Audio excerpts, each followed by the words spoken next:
Welcome to Better, the podcast about doing better, being better, and leaving the world a better place than we found it.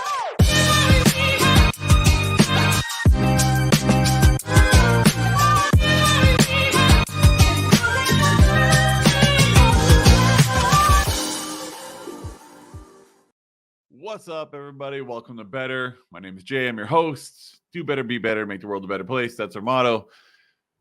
All right. So, if you didn't check out the last episode, I did a solo episode by myself to explain where I've been and where the podcast has been. I recommend you go back to that one, check that out first, then come back here. But if not, if you're just here and you don't want to go to the other one, that's fine too. They're not really linked. It just gives you a better context and explains to you why we're in this new space. So, nice new studio. I like what they've done with the place, and I like the fact that we get to use it. And yeah, I really like it. I think it's better than the red that we had before. The red curtains and everything that we had in my old at my old studio didn't really make much sense for this particular theme. So I really like this. Really cool. And I really like these. I got these done up on Amazon, super cheap too. I couldn't believe it. There was a guy that was telling me like $1,400, and then the guy came back. There's actually another one that's Be Better that's like right over here. And I got both of them for like $200, which is pretty amazing. So yeah, so this is our new studio. You're going to see guest interviews. You'll see more of the studio. There's also like a different section that we can shoot stuff in, if we want to. Planning on doing a series. I'm thinking about doing a series about, doing better politically, but I don't know for sure. I don't know how badly I want to do it. I've been very involved in politics my whole life. I see a lot of craziness happening, but I don't know if it's really worth it because everybody's so combative. Everybody's, kind of dug their heels in on their side, and there's really no room for debate or for the ability for people to meet in the middle anymore. So I'm still debating that. But regardless, the main podcast, This Better, is all about doing better, being better, making the world a better place. And if that is up your alley, if you like what I have to say, if you like the episodes, if you like the guests that we have on, and today I have a great Better moment with the Bachelor, Ben Higgins. It's appropriate for the theme of this episode. If you like all that, please hit us up on YouTube, subscribe. We're on Spotify, we're on Apple Music, we're in syndication, or Apple Podcasts, we're in syndication. Our website, betterpodcast.live. Betterpodcast.live. That sounds right. Hang on a second. Let me make sure. Betterpodcast.live. Is that right? For some reason, it doesn't feel right to me. I don't know what's going on here. I guess I could spell better right too. Okay, yes, that is it. It's betterpodcast.live. Okay, so here, I'm just going to bring in my screen for a second to prove that I went to the right place. If I could find my screen. I am not seeing it. Chrome tab. Okay, well, you know what? I'm not going to belabor any time on that. Oh, here we go. Boom. This is our website. So you can see that's the website there. So it's got all the episodes, videos, links out to the different mediums, all of our social links, everything there. So you can go and you can check that out. And please drop us a rating. We really need it. It helps us get up in the algorithm, helps more people discover us. And now that this podcast is one of the major things I'm doing, I really like more people to check it out.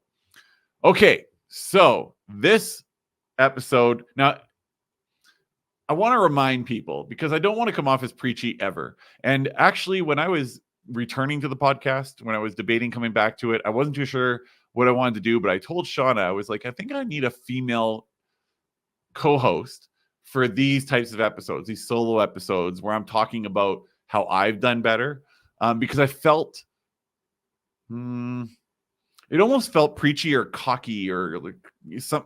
I felt like I was who am I to offer advice, right? But then she reminded me of something that allowed me to continue to do it in this format, and that is I am not offering advice. I'm just telling you guys how I've done better. Got an itchy nose for some reason. I swear I'm not picking my nose. It is not a pick, okay? It's a scratch. Seinfeld reference. But I'm not offering advice. I'm just telling you guys how I've done better. And hopefully, if you see that you need to do better in these areas, you can. And I love lists. I don't know if you guys know that about me. I am a big fan of lists. And I have a top 10 list for you today. And this is the top 10 ways that I've become a better boyfriend over the years. Those of you that have been listening know I am dating someone named Shauna. She's an absolute rock star. She's an incredible person. She is absolutely who I didn't deserve a few years ago and who I deserve now. And I only deserve her because I am constantly trying to be a better person, because me a few years ago did not deserve the type of person that she was. That's just the way it is. I have to be honest about it. And Shauna has come into my life and made my life so much better. It's not like it's always perfect or anything. We've had our disagreements and what's going on? Why am I frozen? I was frozen there for a second. I don't know what happened. Sorry, guys. Hopefully it was all good, and we'll see you in the final recording. But Shauna is, one of those people that she has everything she's ever wanted in life because of the way she's led her life. And she's made me a firm believer in, if you listen to yourself about what you're good at, what you love, and you go in those directions. And she's really helped me through this whole situation I've been through this year, that you can get what you want out of life. Currently, as I'm recording this, she's in Croatia on a 3-week yacht vacation. Croatia and Spain she'll be doing, and she deserves it. She's with her friend Laura, and I miss her so much.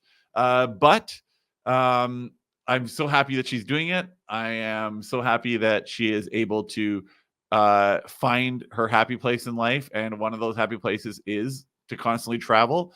And I'm really happy for her. And the reason why I want to do this podcast is because I want to express the fact that if you're not getting what you want out of relationships, let's say you're sitting there right now, you're with a person, you're like, I don't know that I should be with this person, or you're not with a person, you really want to be with a person, or you look back at all your previous relationships and you're saying to yourself, why do I keep making the same mistakes? How is it that I haven't found the one yet? Why does that guy over there or that woman over there, why did they get all the happiness and love and I get none? I'm not saying it is, but it quite possibly could be for the same reason that I couldn't find the right person. That is because I wasn't ready. I didn't understand what it took to be with a Shauna. So let's jump into it. Top 10 things that I have done to be a better boyfriend. Number 1, I know what I want. This is something that I really thought I knew as I was going along, and sometimes I knew I didn't know, and sometimes I thought I knew, but at the end of the day, I really didn't know. I didn't know who I wanted, what I wanted. Did I want a relationship that I tried to trick myself one time into having a relationship where everything was just kind of really normal and mundane? It's not me. I can't do it. I need to travel. I need to do crazy things. I need to experience life. I need to have a partner that's full of life. So my friend Eric Warre, he said to me, there are these lists of non-negotiables, and his wife Marina reinforced this. There's these lists of things that you need out of a partner, and if you meet someone and none of the thing or all the non-negotiables are there, all the things you need from a partner are there, that's a good indicator that you are with the right person. I didn't have it list, so I made the list. Shauna absolutely crushes the list. So that's the first thing. Knowing what I want, so that I'm not just kind of like floating out there. I was a serial dater. I dated a lot of women. I've been on hundreds of dates, and at the end of it, I look back and go, man, I could have cut that time down by a lot had I just figured out what I wanted earlier. So that was a big one. The first one, definitely to know what you want. Number 2, I now know how to communicate better. I was a hothead sometimes. There were a lot of times where I did not want to admit my faults. I did not want to talk things through. I shut down sometimes. So I've been accused a lot of being under emotional and over emotional. So I had to figure out a way to meet that in the middle. And so a couple things that I do. First thing is, Sean and I from day one communicated about the hard things. We're open no matter what. We do not hold back in any way, shape, or form what we're feeling or what we need to say, even if it's going to hurt the other's feelings, even if the other is going to be offended by it in some way. We ultimately know at the end of it that we're saying it to each other because we love each other and because it needs to be said so that we can be happy. So I've learned that through communication. I also learned that I am a hothead sometimes. I can sometimes, especially now with all this medication running through my system, I can make a mountain out of a molehill. So is the technique I learned a long time ago. And I just put it into practice big time, and Shauna actually uses it, which is a big help. If I start to like get uppity, I don't do something wrong. I don't hurt. I've never hurt a partner in my life. I never would. I think domestic violence is disgusting. But I'm just talking about like raising my voice or like belaboring a point too much, or things like that. She looks me dead in the eyes and says, "Jason Morgan." You're probably like, who the hell is Jason Morgan? Jason Morgan is this character on General Hospital. Don't laugh. I watch it with my mom, blah, blah, blah. I say that every time. He's a character on General Hospital. He's written as a stoic. He's written as with measured emotions. And when she says that to me, I'm able to bring that visual into my head. Like, why? Oh, yeah, I shouldn't be acting like this. And it calms me right down. And there's no shame in looking at a situation saying, here's a weakness. I can't solve it. I can't make it a strength myself. So I need your help. Here's how you can help me. And it makes us much better communicators. We have yet to fight. We have definitely had disagreements. I have just a few weeks ago. I feel like I had too much medication in my system. And I was like, I made a mountain out of a molehill out of nonsense. And like 5 minutes later, I came up to her. I'm like, I'm so sorry. That was stupid. The ability to say sorry is in a relationship is so important. You can't be the man all the time. Sometimes you just gotta accept the fact that you're an idiot. I was, so I apologize, and she accepted it, and we hugged it out, and we had a great night from that moment forward. But we never really fought because you don't need to fight. I know a lot of people say a relationship isn't healthy, and you don't really know the full scope of your relationship until you've gotten into a nasty drag out fight. But I now have learned that is stupid advice. I should have never listened to that advice, because you don't need to fight to figure out that you're a good couple if you can communicate properly. So I'm not saying we're never going to fight. We're going to fight. It's going to happen. I'm going to piss Shauna off. It's just going to happen. But at the end of the day, we've been together for now 9 months, and we still have yet to be in a fight we've had serious topics, but those topics have been covered properly, with good communication, with stoicism, with understanding of who each other is, and reaching out to each other based on our strengths and our known weaknesses. So communicating. So knowing what you want and being a better communicator. Number 3. This is one I struggled with for a lot of years. I always was grandiose, and I think I did it. I always put together these grandiose plans, these big dates, these fireworks for your birthday, and trips out of nowhere, and like just always big and grandiose. I did that because I really didn't have a lot of time. So I felt like if I went, go big or go home, that would replace all those moments where I wasn't there. No. Do better, right? You need to spend time with your person to be able to have a good and stable relationship. It's just the way it is. So I've dialed back. We still do amazing things for each other. Shauna it reciprocates on that. But that's not what a relationship is about. I was making every relationship prior to Shauna was about grandiose, big moments. And this relationship is about loving each other, being with each other. And it kind of dovetails into what will be my 5th point. But I'm not grandiose anymore. I do big things for anniversary, for birthday, things like that, but never just to make up for something. If I give her flowers, it's because I want to give her flowers, not because I'm giving her 7 dozen roses because I don't spend any time with her. So I got rid of the grandiose, and I now am in a relationship with someone who I genuinely enjoy spending time with, and I make time for. Number 4, it's a big one. We had to agree to this together.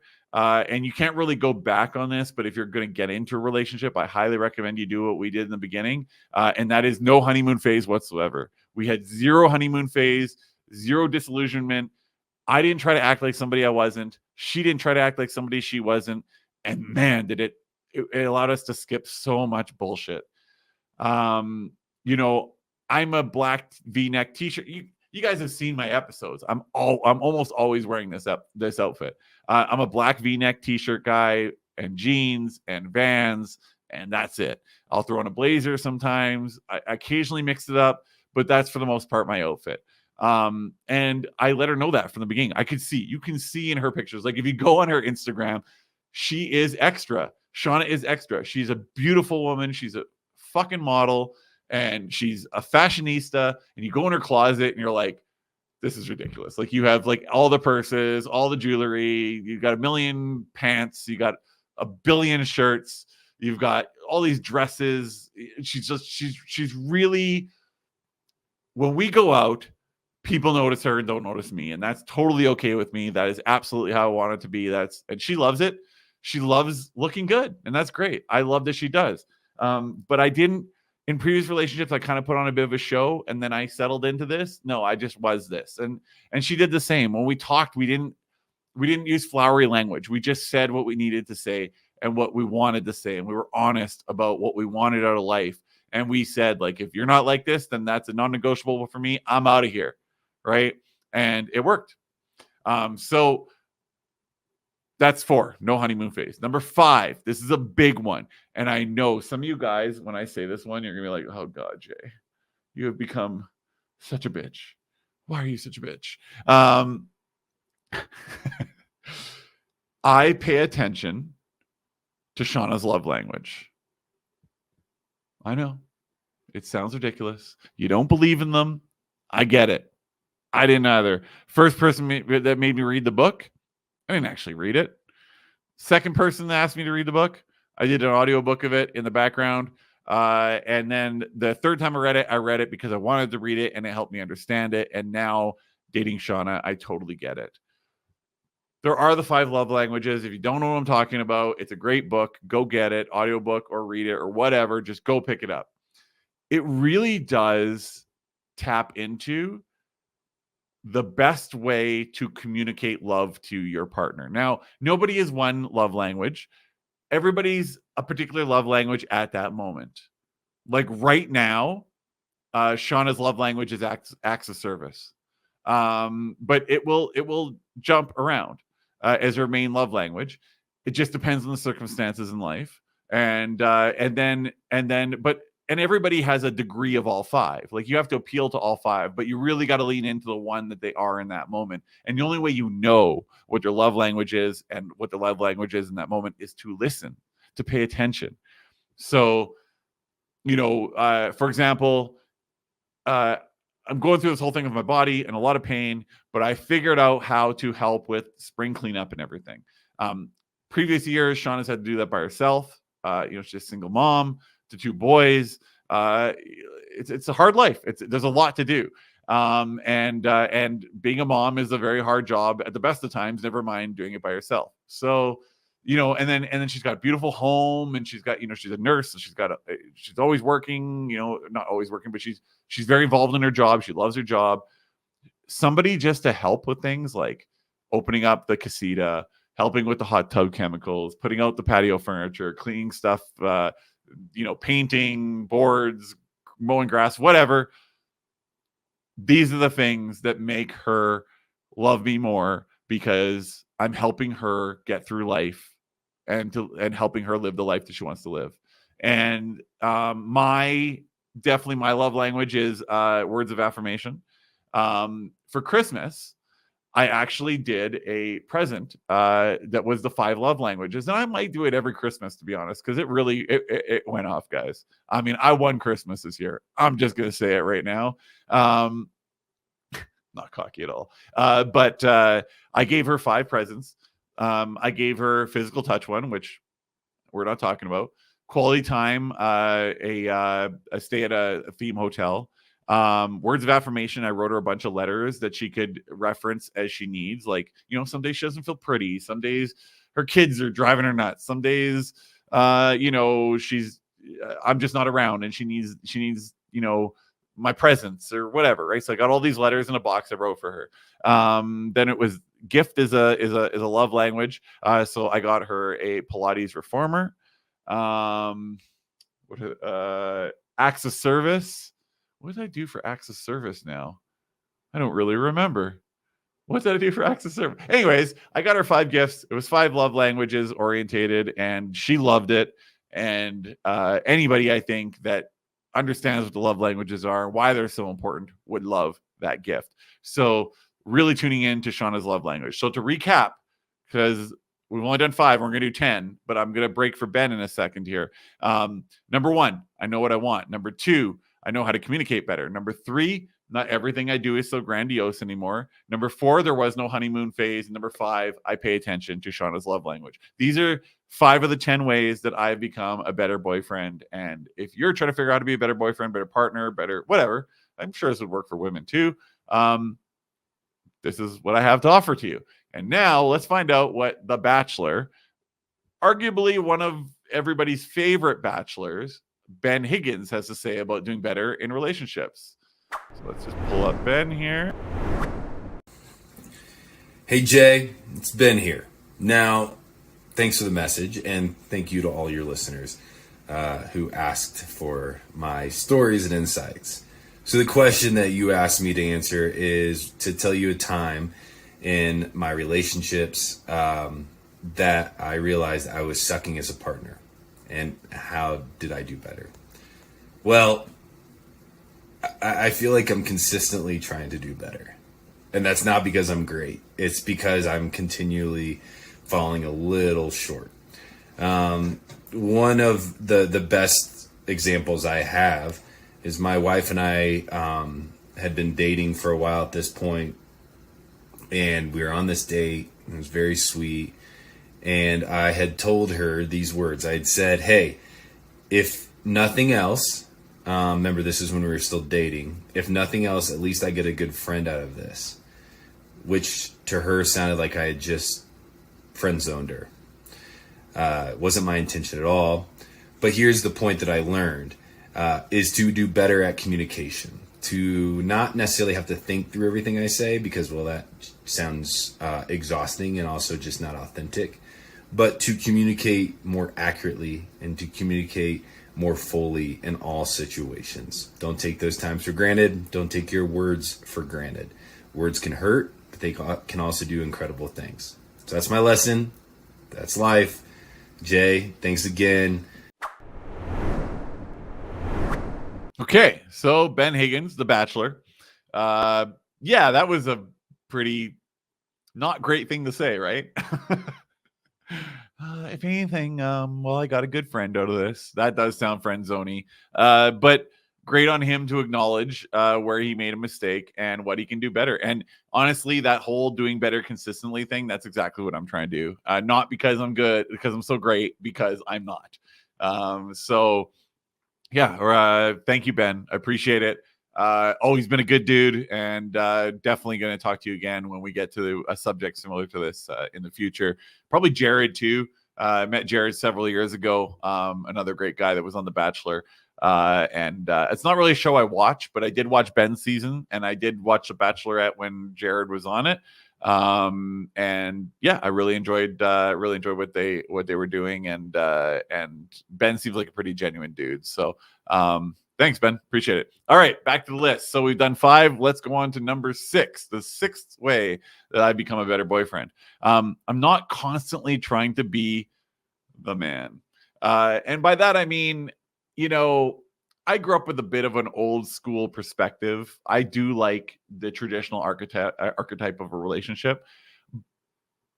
But the whole, like, this is what women do, this is what men do, that's nonsense. I just pinch hit, pitch in. wherever I can. I'm not always great at it, but I will do the dishes when I want, when the dishes need to be done. If she's cooked, or I'll cook, she'll do dishes or whatever. I'm just not always trying to be the man, the traditional male archetype that we all have in our head that we wish we were. It's just not a realistic thing in this day and age. Maybe when women didn't have jobs and women were just taking care of the house and there was this divide, and there are a lot of people who will tell you that was a better time. I highly disagree. Shauna is an amazing nurse. She's an amazing mom. She's an amazing partner. And I'm just trying to keep up with her. So I'm not always trying to be the man. I'm just trying to be the man for her. We'll put it that way. The seventh is the battery concept. Now, I heard this, and Shauna and I have used this a few times, and it's great. So basically, it's where if one of us is running low on energy, right? The day is really beating us up. We'll get together, and Shauna will say, my battery is running at like 30%.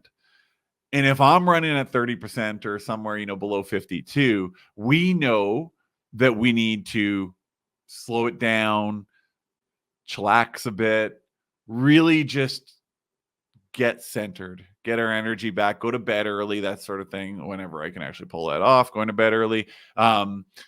Or if she's at 30% and I'm at 100, I can give her that extra 70%. So I can say to her, kick back. What needs to be done around here that you're planning on getting done? I'll do it. Do you need I can't really do it right now because of my medical situation. My hands are pretty weak, but I was always giving her massages before this all happened. Whenever I could, whenever she wanted it, really just trying to make sure that together we were at 100% or 200% is always the optimal place to be. But really just trying to make sure that if somebody had a low battery level, that the other person compensates for it. And if we both have low battery levels, then we know we just need to put the brakes on it. Need to pump the brakes and do some self-love, so paying attention to the battery level. Number 8, I'm not always trying to be right anymore.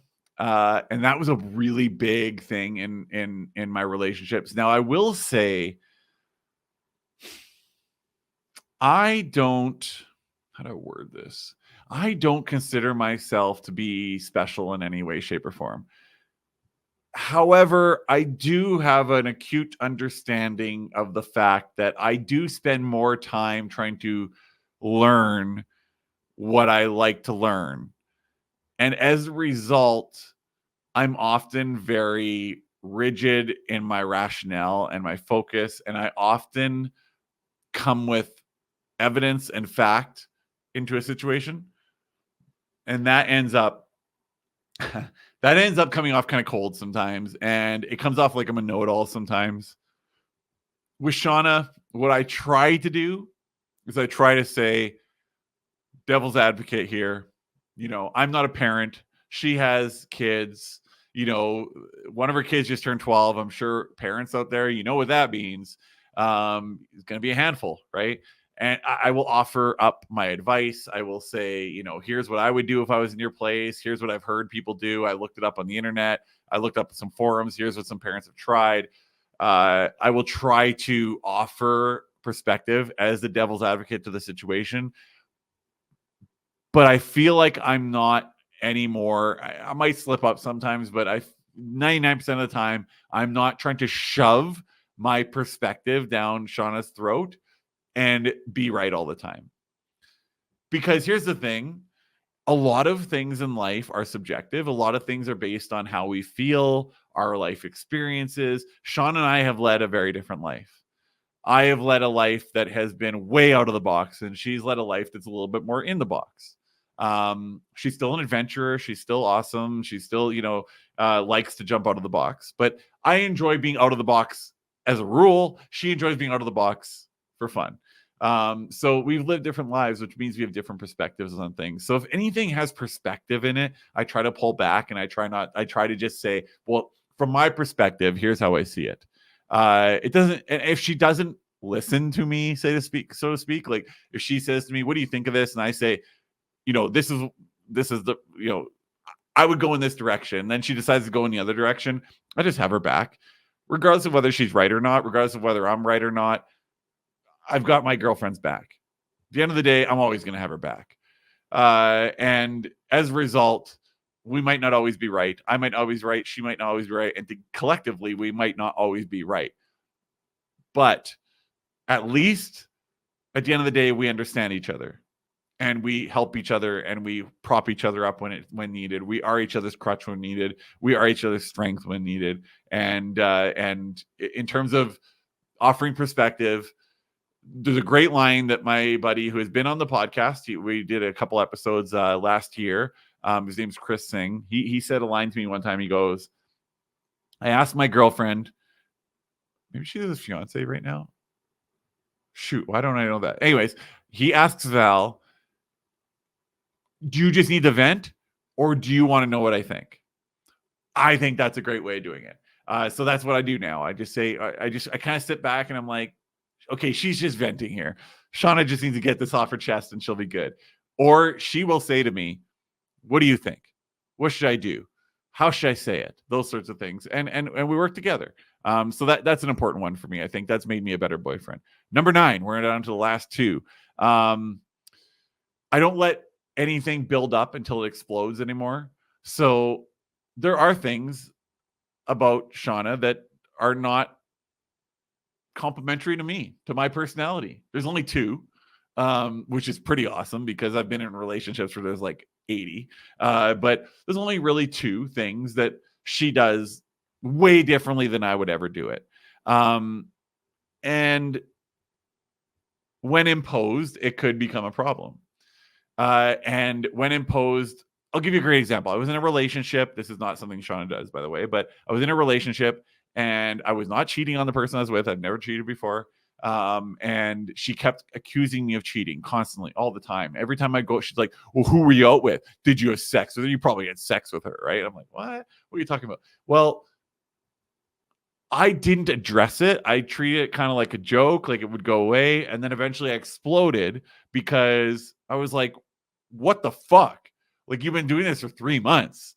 Whereas I should have said the first time she did it, I am not a cheater. And if you keep accusing me of cheating, I won't be here for you ever again. I'll go. I'll be gone. You won't have me in your life, right? Probably would have been a better way to handle it. So when something comes up with Shauna that's like, our life, because you're trying to fit your puzzle pieces together, 2 different lives trying to come together. There's going to be things that are going to come up that aren't going to work for both of us necessarily. I don't let it build up. I say, whoa, okay, hang on a second. Like, for example, she's super domestic. I am not.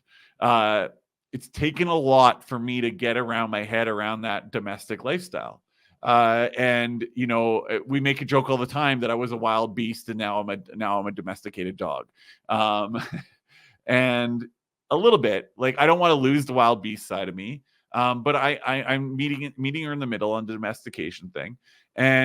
But I do say to her sometimes when it gets to be a little bit much, like, I'm not a chores guy. I'm not a busy work kind of guy. I'm a work towards a specific goal kind of guy, and a big goal, change the world kind of guy, right? So cutting the grass while trying to change the world, it kind of like almost seems like a nuisance to me, but it is important to her that she has a nice home, right? So I'll do it. I'll do it happily because it makes her happy. And because she does things that make me happy, even though she probably would never do them unless she was dating me. So I say to her, I'll be like, baby, I need to stop. Like, I need to take a minute because this is getting a little domestic for me. And she will understand.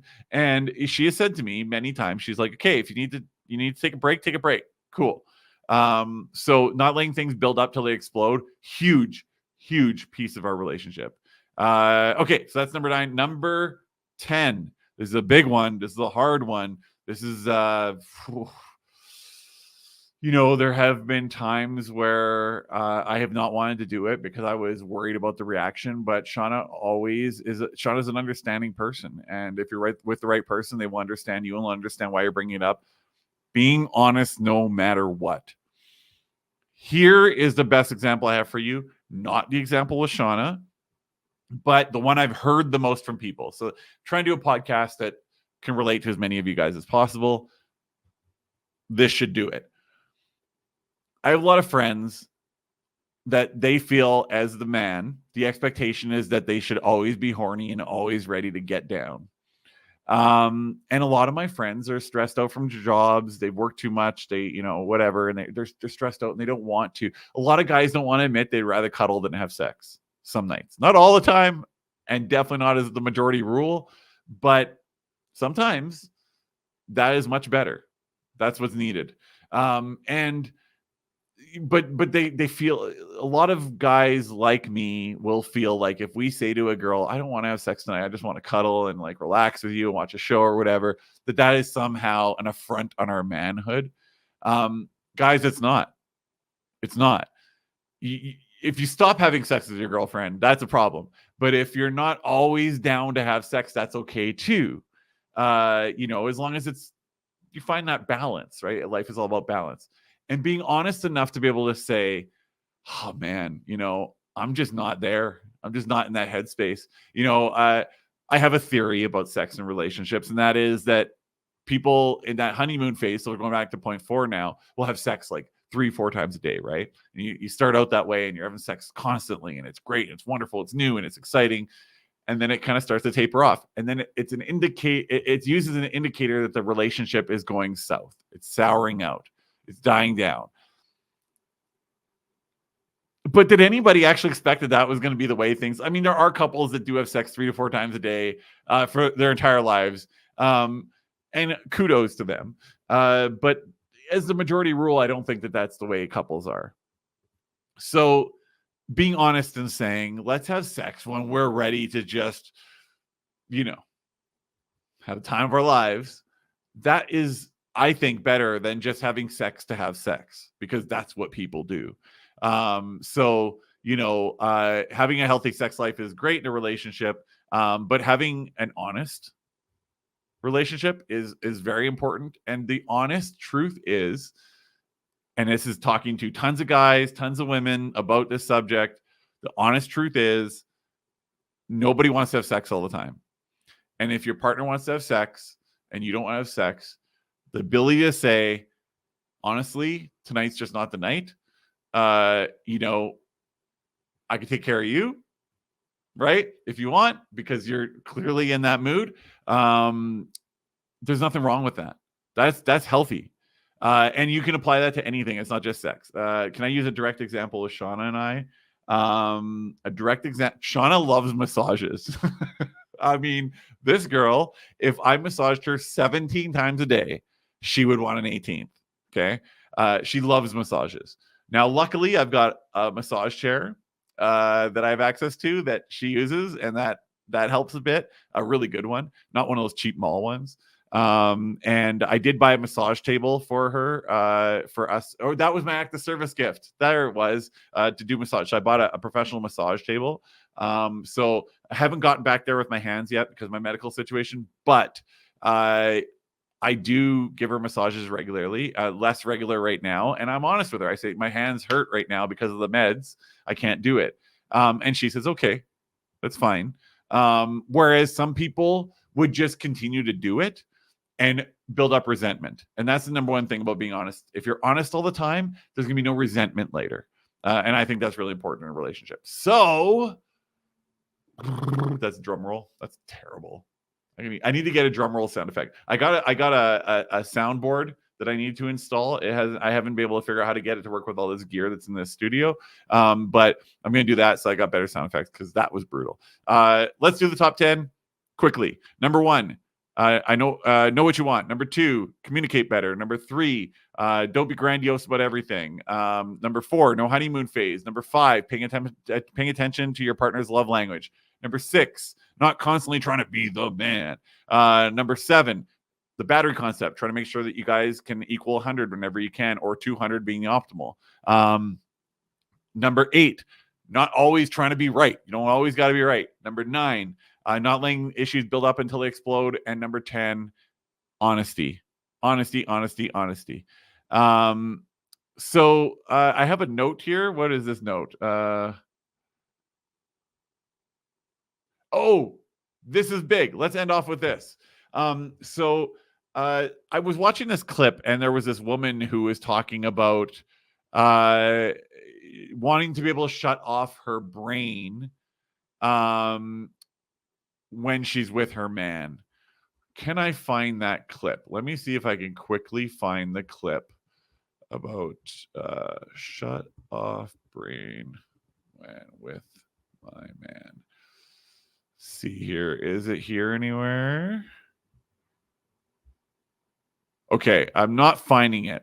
But I will say, okay, so she said, I want to be able to shut my brain off when I'm with my man. Okay. And people were negative about it. And at first I was like, well, no, I was a little bit negative too, but then I thought about it. And I thought about what it's like to be a man and then what it's like to be a woman.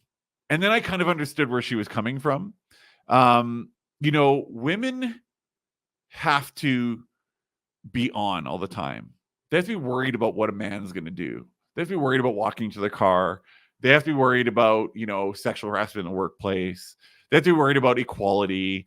There's a lot of noise, right?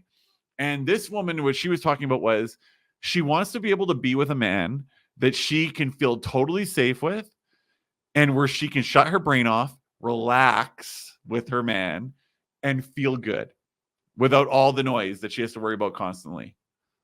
That is not a bad thing. That is a goal for me with Shauna, and I hope I do that for her. And you guys are going to find out because in August it will be our 1 year. We'll officially been together for 1 year, and she has agreed to do a podcast. So we're gonna find out if if I'm being a better boyfriend in actual, if I'm applying the concept in real life. But I really think that that's gonna be number 11. That's the bonus.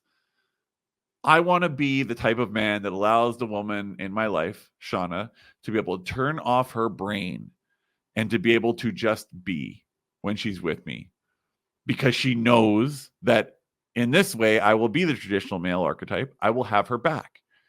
I will go into protective mode if I need to.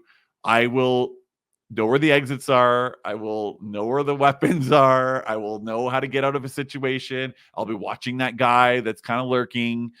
I mean, guys that have women that are traditionally and societally accepted as being attractive, you understand where I'm coming from when I say this. You watch and you see guys around you and you're like, if I wasn't here right now, I don't know what he would do. Now, if we're thinking that, now imagine how many times your woman thinks that in a day. Whew, I couldn't even imagine. Guys are scary. We are. The vast majority of sexual assaults are men on women. The vast majority of sexual harassment is men on women. Women have it hard when it comes to this particular subject, and we need to be able to, when we find a woman that we love and we want to be with, we have to provide that. Not as a way for a woman to be like, everything's on the man. I just want a guy that will take care of me. That's not what they're saying. Being a man that can let them breathe for a moment, relax, kick their shoes off, and have a feeling of safety and a feeling of somebody has my back if needed. That's really all that woman was talking about in the video. And these people just shit all over her in the comments. And I think it was completely unjustified. And that's the bonus number 11 would be to allow your partner. I want to allow my partner to be able to turn her brain off. Okay, so that's my top 10 list, top 11, technically, ways that I feel I've been a better boyfriend now than I was before. I would love to hear what you guys have to say. Better girlfriend, better boyfriend, better partner, whatever. Say it. Drop it in the comments. Don't send DMs. I still have people saying DMs. I don't understand why you guys are doing that. Just put it in the comments. What do you do now that you didn't do before that makes you a better partner? That's all I want to know. Okay? So if you like this episode, you like all of our other episodes, you like just this episode, or you want to just find out what we got going on in the future, whatever, please subscribe, please like, please follow, and please rate. Okay? Rating would be very appreciated. I've seen a couple ratings go up in the last little bit, and that's fantastic. Thank you to all of you that do it. Greatly appreciate it. It helps us get out. Well, helps me get the podcast out to more people. Okay. Thank you very much, guys. And I will talk to you soon. Thanks for checking out Better. If you got to the end, it must mean you liked the episode, right? So how about 5 stars, maybe a sub, maybe a share, great universal comment points, and good luck on your Better journey.